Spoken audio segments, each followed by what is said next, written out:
So the first ultra marathon wasn't smart at all.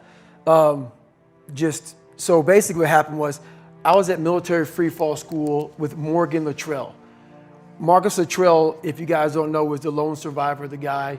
He was in a bad op went bad. He was the only Navy SEAL that lived. Long story short, you gotta get the book, read Lone Survivor, great story. Morgan is Marcus Luttrell's twin brother, and I was there with Marcus. So what happened was myself and Morgan were in free fall school. At the same exact time, Marcus was in the worst incident in SEAL history. So I knew that Marcus might be dead. He wasn't dead, everybody else was dead. So I actually brought Morgan, I actually told Morgan, hey man, your brother was in a bad incident. I don't know if he's alive, I don't know what's going on. Long story short, Marcus is alive, and I go on to want to raise money for families. All these guys died, they all had kids.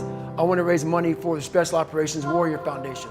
It's a foundation where 100% tuition goes to these kids to go to college, full tuition, whatever. So I found this great foundation. I'm gonna raise money for it. So I said, you know what? I have to Google something that's evil, something very hard. I knew nothing about ultra marathons. I hadn't even run a marathon. I knew nothing about this world. So I Googled the top 10 hardest races in the world. And what comes up is a Badwater 135. It's a 135-mile race through Death Valley in the summertime. I thought it was a stage race. I thought it was a race where you run like 20 miles, set up camp, barbecue outside, and then go run some more the next day.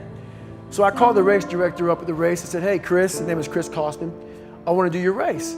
So we had a long conversation. I was much heavier then, and I hadn't put running shoes on in over a year. How heavy are you at this point? I'm around between 240 to 270. Whoa. I'm in there. I'm in that range. My weight has varied a lot through the SEAL teams and out of the SEAL teams, so I was a heavy guy. But the long and short of it all was I hadn't put running shoes on in over a year. I was a big time power lifter. I lifted weights heavy. That's what I did. I just got back home from Iraq, went straight to free fall school, and then this happened. So I called Chris Kostman up on a Wednesday. He says, look, man, the only way you can qualify for my race is to run 100 miles at one time in 24 hours or less. There happened to be a race that Saturday, so 4 days later. And he said, if you qualify by running 100 miles or less in 24 hours, I will consider you my race. I'm gonna cut to the chase. I signed up for this race. It was called the San Diego One Day, where you run around a 1 mile track for 24 hours to see how many miles you can get. My goal was 100 miles. So I got to mile 70, and I cleared 70 miles in like 12, 13 hours pretty quickly. But I was done. My feet were broken. I was stress fractures, shin splints, muscles were tearing. I was in bad shape. I was eating Ritz crackers and drinking Mileplex. That's all I had. No water, didn't know what the hell I was doing out there. Had on some tube socks. It was just ridiculous. It was a clown show. So I sat down at mile 70, and at this time I was married. And I look at my wife and I was like, I'm messed up bad. So I literally start to turn white. And when a black guy turns white, you're pretty fucked up.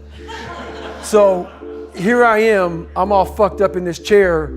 I'm at mile 70, I think I got 30 fucking miles to go. I'm jacked up. I gotta go to the bathroom, and the bathroom's like 20 feet from me. It's a porta potty.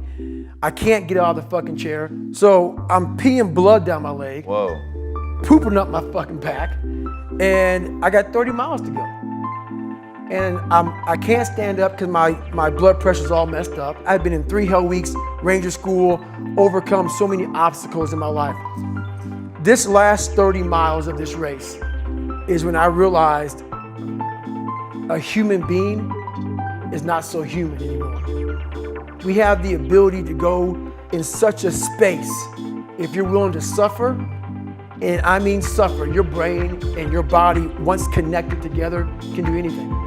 And this 30 miles was the life-changing moment. I was out of it. I was in the worst pain in my entire life. I was, to me, on the brink of death. And I was able to chunk this 30 damn miles into small pieces. I was so driven, and I'm not gonna say motivated because motivation's crap. Motivation comes and goes. When you're driven, whatever's in front of you will get destroyed. So I sat in this chair and I was so driven to succeed in this race. And at this time, everybody goes, were you thinking about the guys that died? And I'm not gonna lie to you, I wasn't. This became a personal thing. This became me against this race, me against the kids that called me nigger, me against me.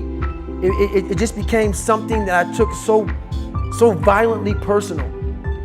And I broke this thing down into small pieces. I said, okay, I gotta get nutrition. I gotta be able to stand up before I can get off this curb and get off this chair and be able to go 30 miles.